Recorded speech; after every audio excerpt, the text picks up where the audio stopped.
Hi, this is Karen Knutson with Holstein World. We're continuing in our video series with our Peter Heffering of Port Perry, Ontario. We're joining Pete today live on a beautiful summer day at Terra Hills Stud. Thanks, Pete, for joining us again. Well, it's a pleasure to have you here, and I'm looking forward to this interview. It's great. So are we. I know that you and I talked earlier last fall when we both went to Waterloo, Right. for the celebration, the 100th anniversary. 100th anniversary. Thank you. I was just hoping that you could maybe talk a little bit about those early days of Waterloo, Hanover Hill's involvement there, and sort of what the heyday was like when the show was in full swing. Well, it was a great time in the industry. I mean, going back last September, I realized Waterloo hasn't, in many ways, the fairgrounds anyway, nothing had changed too much, and the barns that were there were nice barns to have cattle in for a show and whatever, and it certainly had lots of country. And back in the 50s and 60s, there weren't, the hotel situation was a little scarce, the old hotel and whatever, which I never had the pleasure of staying at, but I did sleep in the barn with the cattle anytime I ever went out there, and that's where all the camaraderie took place. And we had a lot of great cattlemen there of all breeds, and it was always fun to be there. Of course, we came in by rail car. For any of us that were from a long distance away, it was rail car, and of course there was always stories about the rail car and the happenings along the way and whatever, and the cars getting jostled at different times and one thing another, and our five-star restaurant up on the deck in the cars and whatever, and it was. You know, we call about fun, but it was challenging, and but we did it, and we all helped each other, and it was a great time in the industry. You took quite a few strings to Harrisburg and Madison as well. And can you tell me a little bit about trips to those two big shows? Yeah, well, of course it changed. We started to use trucks. Well, though we did go to Madison in the early days when we went to California and back, and the Sheridan was where the Sheridan now is and so forth. That's where we used to unload the cars, the box cars, and walk them across to the Dane County Fairgrounds, and of course Harrisburg. They did have rails where box cars could pull up to the dock there, actually, where the cattle barn was. But and then of course we went into trucks as time went on, and that, you know, that worked as well. And but the shows themselves, of course, as time went on, the cattle, you know, kept improving, and the World Dairy Expo got to be what Waterloo was, and even more so, because there are a lot more commercial exhibits and whatever, and then we were getting a lot more people from foreign countries at Waterloo, and so there was that aspect of it, and all the other things that go on at Madison, and have made it, you know, quite a spectacle. There's almost, for the 5 days, there's almost too many things going on at the same time. So people really, it's very hard to begin to digest it all, or even get to half of the things.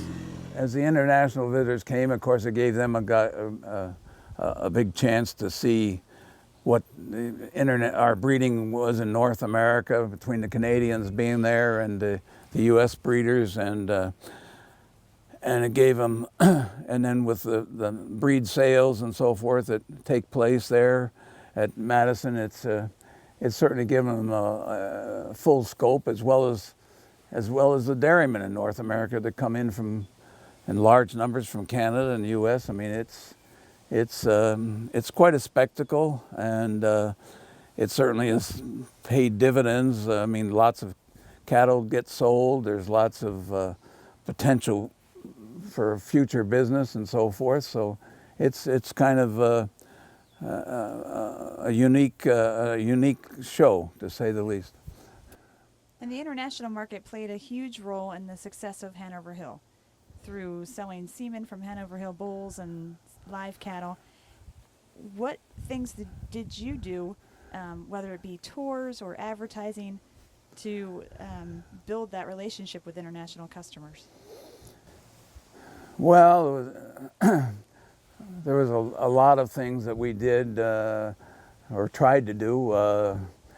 Well, first of all, you got to have something that people want. So we tried to develop a herd that would that kind of fit our prerogative of good type cattle with good families behind them, and cattle that would last and produce that generation after generation.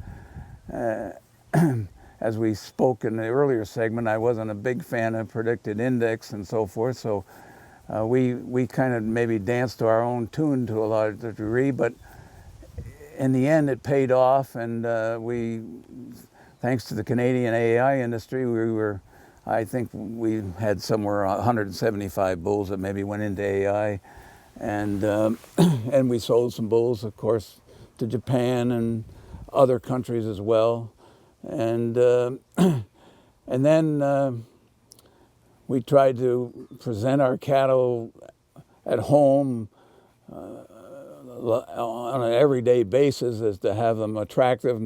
No, we never knew visitors. We got visitors all the time, and we wanted the cattle to try and present them as best we could, and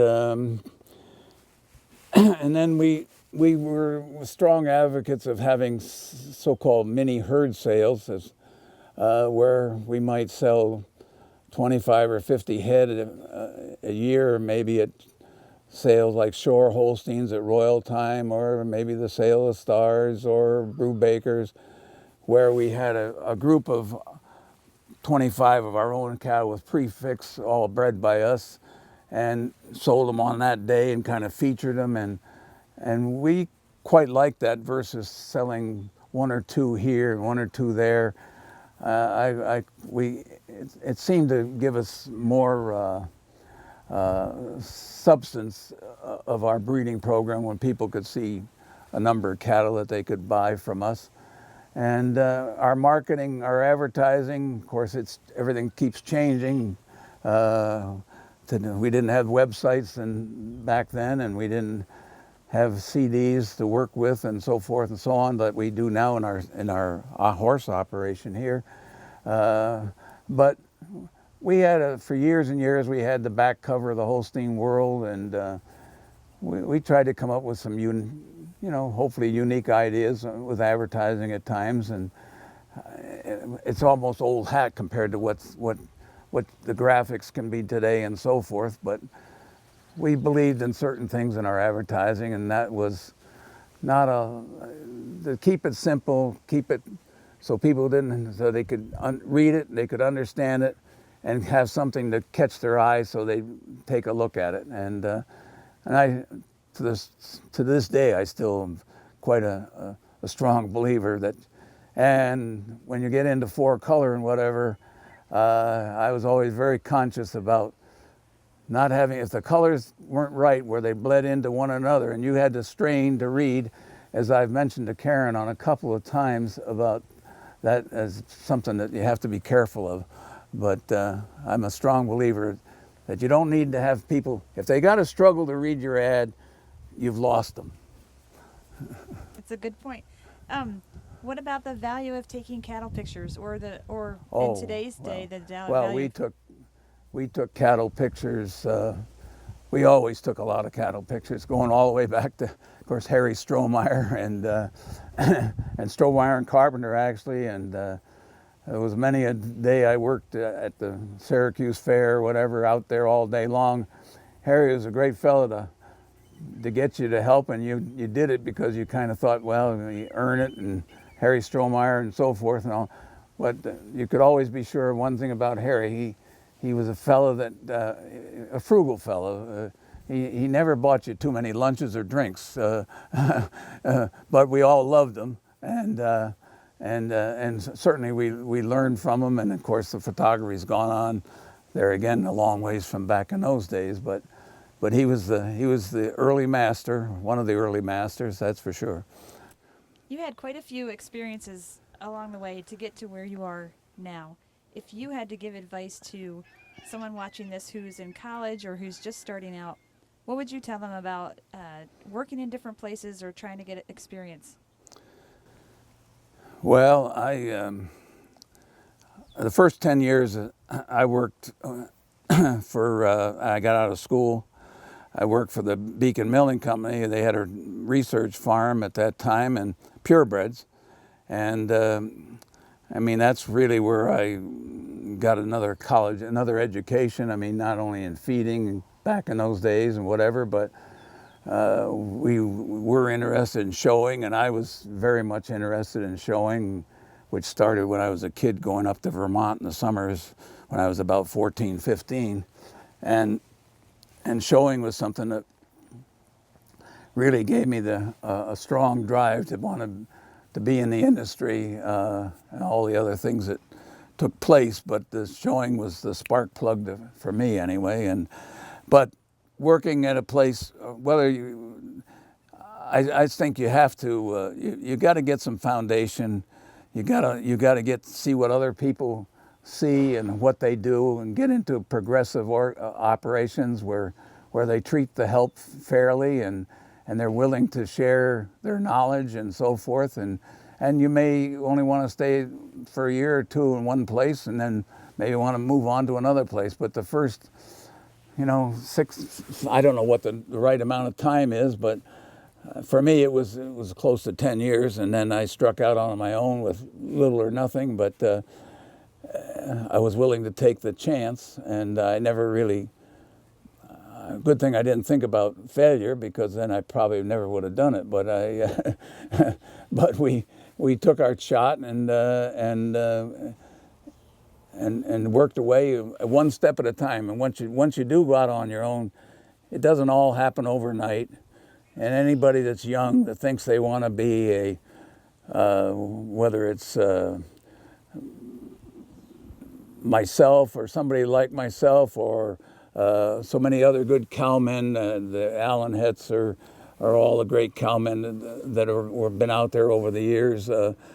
If they think they're going to get to be one of them without putting in their dues, they're just kidding themselves, because the only way for success is you got to have to work at it, and you got to be patient, and you got to take one thing at a time. You got to have a set of goals, and you accomplish that, you move on to the next, and you just have to make it happen gradually. You just can't make it happen overnight, and so many people aren't willing to put that effort into it. They think that it just happened easily for all these guys that have been successful, and it didn't happen easily.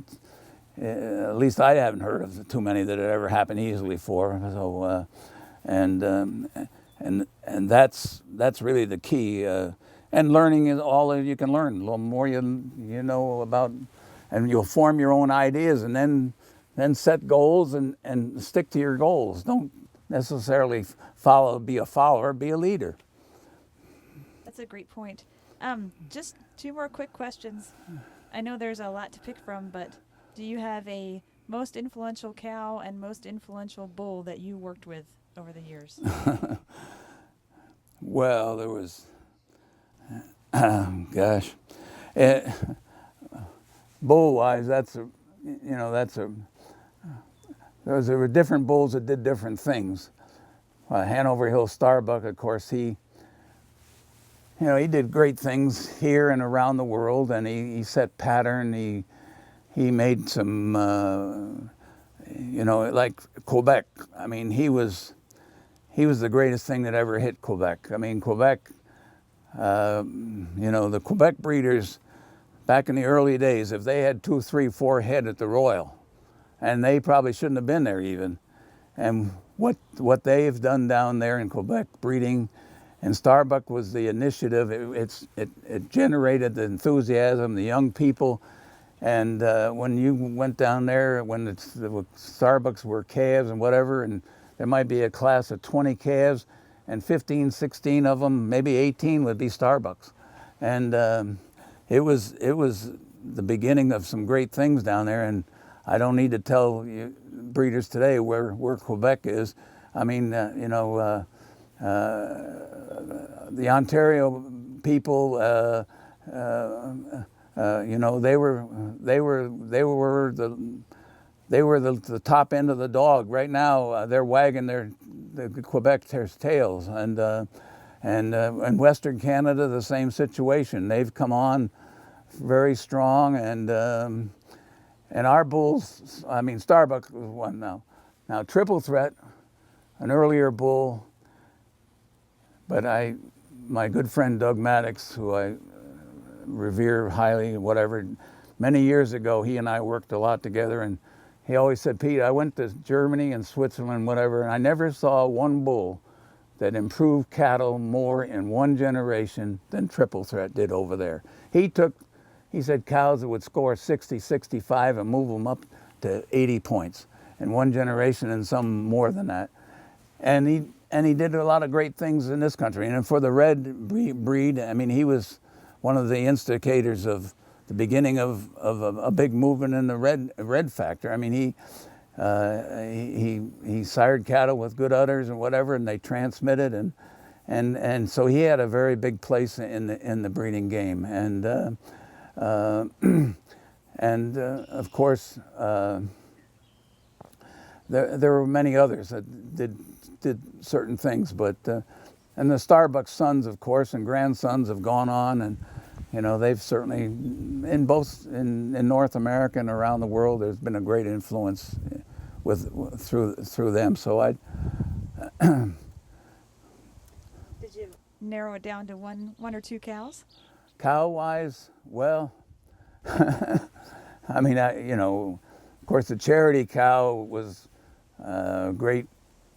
Was a tremendous individual, accomplished a lot of things for us, gave us help our worldwide recognition, and the cow herself actually was a better brood cow than probably a lot of people realize. But interesting enough, right now there's a bull in Italy, and I'm trying to think of his name, it's escaping me right at the moment, but who right now is one of the really popular bulls over there, and particularly for udders.